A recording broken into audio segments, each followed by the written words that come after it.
stage, Saveen. Saveen's actually been fantastic at getting lots of people along today. He's obviously a local legend and now guinea pig. Hope you're ready for it.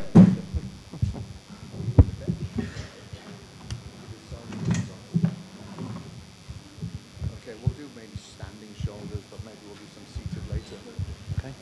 Okay. Okay, so we're going to go through a DTP workout here now, just quickly, as for demo purposes, so you can understand exactly what this is all about. Like, as I said before, I would never be bold and brash enough to say, do this workout and no other workouts, or do the Y3T and no other workouts.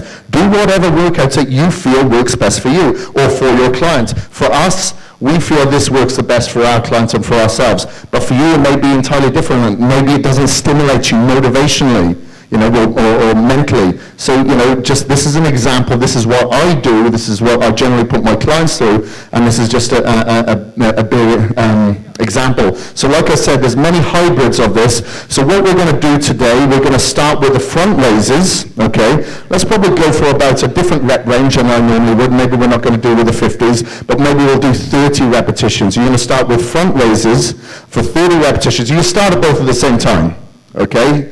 And I'm going to rely upon you or you guys to count in, because I can't count, I'll forget. And then what we're going to do is superset that with rear raises. Okay, so once you've done your 30, you're going to superset and go down to rear raises as well. Okay, you may not reach failure here because it looks kind of light, but let's see where we go. We may have to go a little bit higher. We may have to go to 40 reps or 50. Let's see how you go. Keep your body tight, keep it strict. Just slow the negative down a fraction for me, buddy. Good.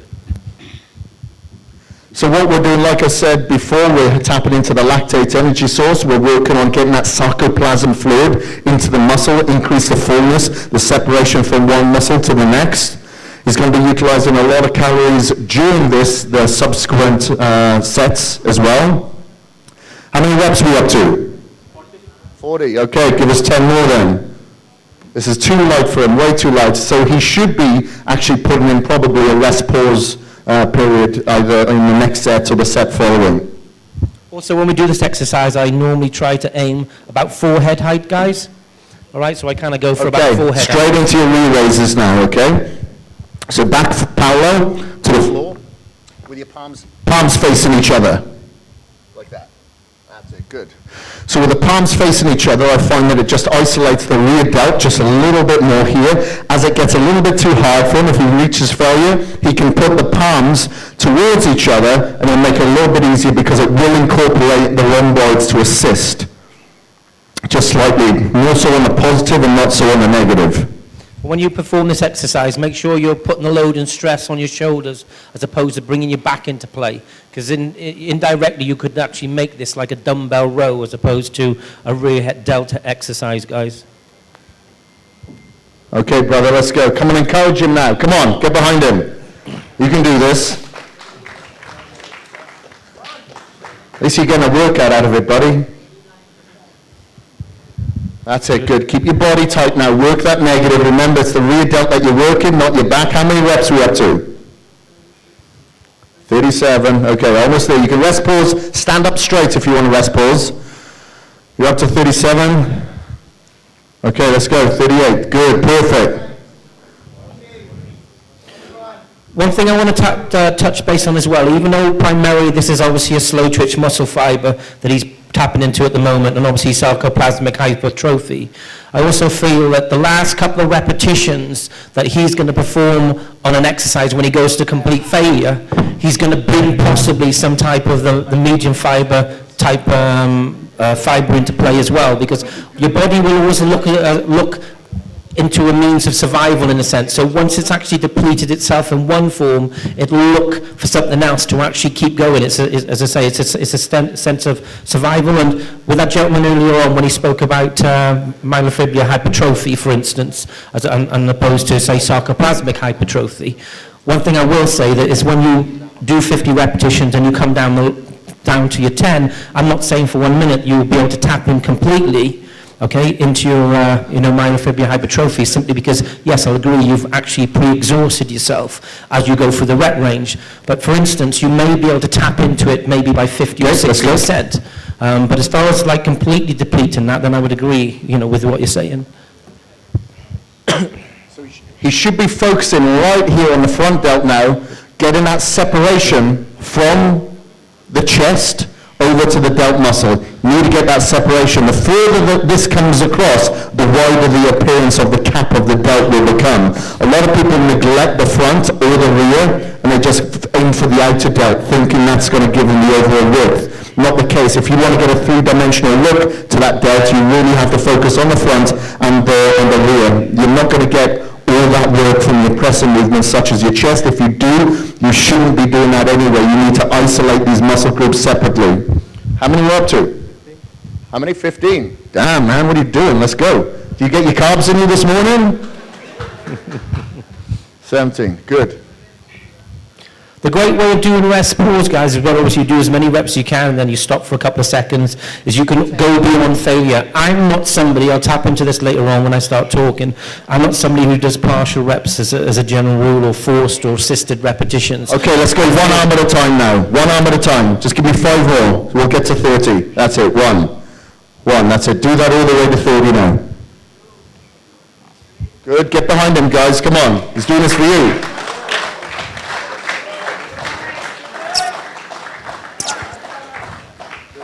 Is that 30? Yeah? Okay, that'll do. All right, just take a rest, maybe just over a minute now. Have yourself a drink if you want. Did you drink this morning? Did you drink a lot of water?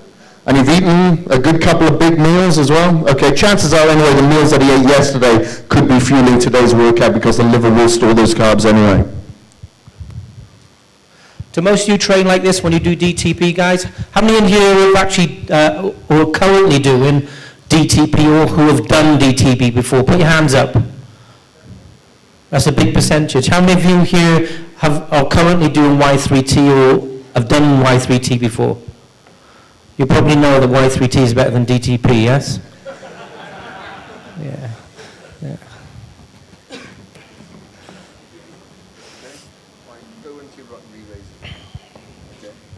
Right, he's going to do the re-raises now. He was really struggling there, but anyway, he should be supersetting back and forth. So this will be considered as just one set, that superset. Okay, so this is just an example for you to see. This is just a hybrid of DTP, but it's an example of, if you're a trainer, of the intensity that your client should be going through. Even if they're a beginner, they can go through this quite intently. Maybe they're not going to go as high reps to begin with, but the intensity should be there in order for the body to adapt and evolve and grow. Maybe they wouldn't do rest pause periods, such as we're demonstrating here. However, they can go through the intensity with a slightly lighter rate. What are we up to? I don't know, it's probably about 20 reps. Is that 30? Okay, we'll stop there. All right, take yourself a quick rest there now. Can you put your hand, I need everybody to participate. Put your hands up if you actually are a PT. You're a personal trainer. Put your hands up if you are a personal trainer. Okay, cool. And put your hands down. How many of you in the audience are wanting to be a PT? Okay, put your hands down. How many here are just here because they want to learn, or they feel like they want to pick some new tips up, or actually sort of further their knowledge in a sense? Okay, there's a good percentage. For us, that's very exciting because it just alliterates of what we said already about India as a whole, that we find that people are so much more excited or motivated to actually learn and sort of progress and move forward, whereas back in the UK, the mentality is very, very different. People obviously want to be educated, for instance, but they won't necessarily go to the lengths that you guys do, that we've noticed consistently, where they put themselves out to actually want to sort of meet and learn from people, which is great for us. Okay, we've got 20 reps coming up now, buddy. Okay, I just told him to start off both arms together. As soon as he feels that fatigue and failure has set in, then we'll just go one at a time. Soon, because this will put a lot of pressure on your erectors as well. 4, good. 5, good. 6, 7. Keep it tight. 9, good. Last 10, brother. 1, good. 12, 13, 14, good. Get them up. Keep it up high, above eye level. Good. Excellent. Excellent. Yes, good. Good, come on. Good. Nice, Rest okay. pause. Right, that's it. He's done his 20. He's going to go into the rear raises now. I think he's got another 2 or 3. Yeah? Was that 20 he did? No. No? Oh, Another jeez, 2. man. Pick it back up. Okay, when you rest pause, just keep them in your hands. Just stand up. Don't put them on the floor. Let's go. Yeah? 3 in each How many more has he got? 3 on each arm. 3, okay. 1. Good. 1. 2. 2. Awesome. Can you do the same weights for re-raises? Like 2 sets of 10? Okay, let's do it, buddy. So now you can see he's sweating here already, either from nervousness, anticipation, or the workout. But, he's going to be tapping in, obviously, to his, starting to tap into his type 2As now. But obviously you can see he's burning up a lot of calories. Come on, let's bring that out wide. We're not working our back, we're working our rear delts. Out wide. Hit my hand. Hit my hand. There, that's better. That's it. Keep it tight. Okay, drop it down. Was that 10? How many? 12. 9, I got 12. Let's average it 10 then. Let's do another 8. Okay, buddy, let's do it. Let's do 2 sets of 5 now. Or 2 sets of 4. Keep it tight. Keep the form tight now. Good. Come on. Yeah. You're doing fantastic. Good. Come on. Out to the sides. Hit my hand. Come on. Keep your back flat. Good. Yeah, perfect. All right, that's it. Well done. So that was failure. As you can see, with that rest pause principle, he is really tapping into failure here. As you can see, he's obviously sweating and he's perspiring a lot. Don't think just because you drink a lot of fluid, you're going to be hydrated, okay? One of the best ways to keep hydrated, obviously, is to make sure your mineral count is high. So in other words, the foods that you're taking in obviously are able to have a positive effect on your mineral balance, but also making sure there's sodium in your diet. Okay, sodium is an active mineral which will help to keep you hydrated. Question?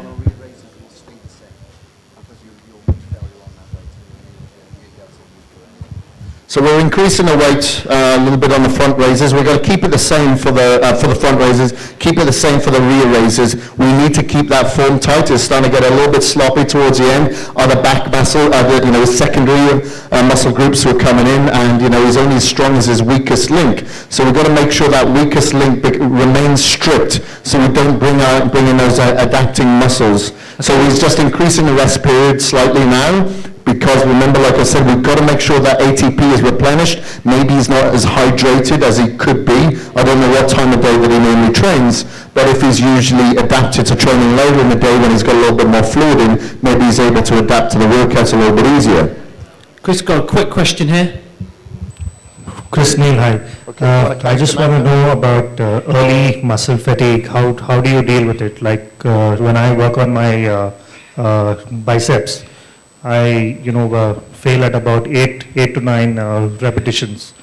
Okay, Whatever the weight is. So yeah, that is your muscle fatigue. 8 or 9 repetitions, that's absolutely fantastic. I'm not saying do it with exactly 10. Your muscles will not know if it's 10 reps or 11 reps. It knows absolute failure to the fact where you cannot move the weight one more time, even if your life depended on it. If I got a gun to your head, you cannot move that weight. That is your failure point, you cannot move it just one more repetition. But if you feel that that isn't failure to you, maybe you should have some assisted reps from a training partner so you could do some more negatives, or maybe you need to put in a couple of drop sets in there every now and again.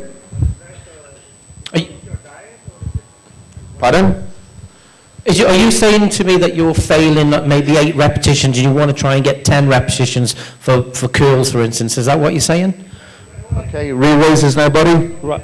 Okay, well, if you lowered the weight, you would definitely be able to get 10 reps or 12 reps or 13 reps, agree? Would you agree with that? Okay, brother, let's go. So you can only do 8 repetitions, and it doesn't matter what weight you use? Good. Yeah, but so what I'm saying to you is if you use the lighter weight, so if you were curling, say, for instance, 20-pound dumbbells, and you could do you couldn't do any more than 8 repetitions. Are you incorporating rest pause? Do you stop for a couple of seconds to try and do another 1 or 2 reps, or is it for the fact that you can't do any more, so you just put the weights down? Right, okay. I'll bring you up here in a minute and I'll put you for a bicep workout and I'll get you over 10 reps, all right?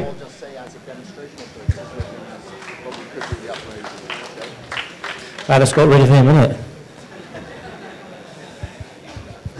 So now he's just done 10 repetitions. We're going to stop there at 10 repetitions. Remember, this is just for demonstrational purposes only. What he's going to do going back down now, he's going to do the side raises on the way back down. What I would normally do is have him superset with maybe upright rows or shoulder press. We're not going to do that today. Mind you, I could put him through shoulder. Yeah, we'll put him through shoulder press, shall we? No, were you going to finish him there?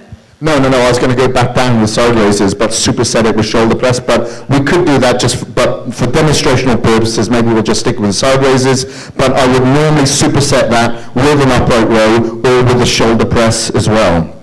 But with the upright row out there, the bar out there, I don't think there's light enough increments in the weight. He seems to think there is.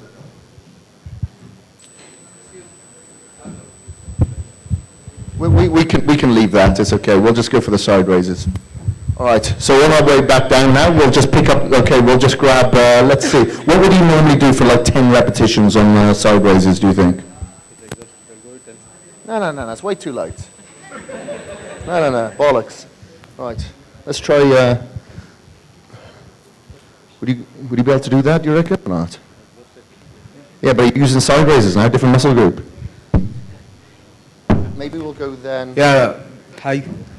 My name is Kranti. Let's try. Yeah, actually, we have certain principles when we do certain exercises.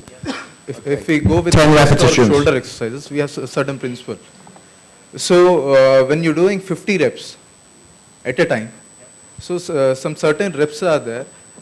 What we say in anaerobic exercises, if you do 15 repetitions or more than that, if you do 15 repetitions, let's suppose say, we get strengthened with that. When you are into 25 repetitions, you're changing, you are going to anaerobic to aerobic zone. So zones are changed. So when we are doing 50 repetitions at a time, so what zone we are going to? Yeah. What I'm saying to you is that don't think for 1 minute by doing 50 repetitions is necessarily going to make you stronger. Okay, but I'll sort of tap into that and I'll tell you the reason why we tap into different energy systems, or more importantly, why we tap into different fiber types with Y3 and DTP. DTP and Y3T have crossovers, meaning they have similarities a little, but they're also very different as well in some ways. Okay, so I'll answer that question when I go into the afternoon session, because I'll be talking about fiber type and things like that, and how you would basically design a program around each individual, and obviously whether it's yourself or whether it's a client or whether it's different active athletes. That's a great one. That's a great thing about the principles. You can design a program around each individual's sporting goals, whether they're a competitive athlete, and you might have 10 different athletes in 10 different sport and disciplines, or whether it's just... Sorry? Right. Yeah. No, I'm not saying, no, and I'll explain to you a little. What I'm going to say to you, Dramatic training principles, like Kris's training program, is definitely designed around a number of different factors. But what I would say that it's designed around the masses, basically, and I'll explain to you that even more so. What I will say is that when you go into Y3T, it's more specific for different types of, say, clients, or more importantly, different fiber types. So you're actually tapping into your myofibrillar or your sarcoplasmic fibers on different weeks, for instance, where at the moment with DTP, you're trying to create different fiber types being brought into play on the same day. And obviously, you're relying on rep ranges in order to do that. Does that make sense? So I'll answer all those questions, yeah. Okay, so we've got one more set here now. We're just going to do the final set. But this is just to give you an example of the intensity that you should be training with or yourself. Like I said, you don't just have a number in your head, okay, I'm going to do 25 reps and then I'm going to stop. No. Maybe you have a set of like 25 reps in your head, but you should maybe attain a rate that will only allow you to get to 20. but then you rest pause to make sure that you really do break down that muscle tissue with every single set. That's the only way the muscles are going to adapt and grow, because it doesn't like this environment, it doesn't like this intensity that it's placed upon it. The only way that it can adapt is by growing, by taking shape, taking form, becoming denser. Okay? Let's finish off with 30 reps now, buddy. Let's get it done. Come on. Last set, best set. I say you can go a little bit faster on these reps now. Really just getting the pump in there, getting the sarcoplasm back in, stretching out fascia, getting the blood in there. That will carry the nutrients, carry the potassium in there. So then when you do take your post-workout shake as well, it goes straight to the localized area. Come on, let's go. How many?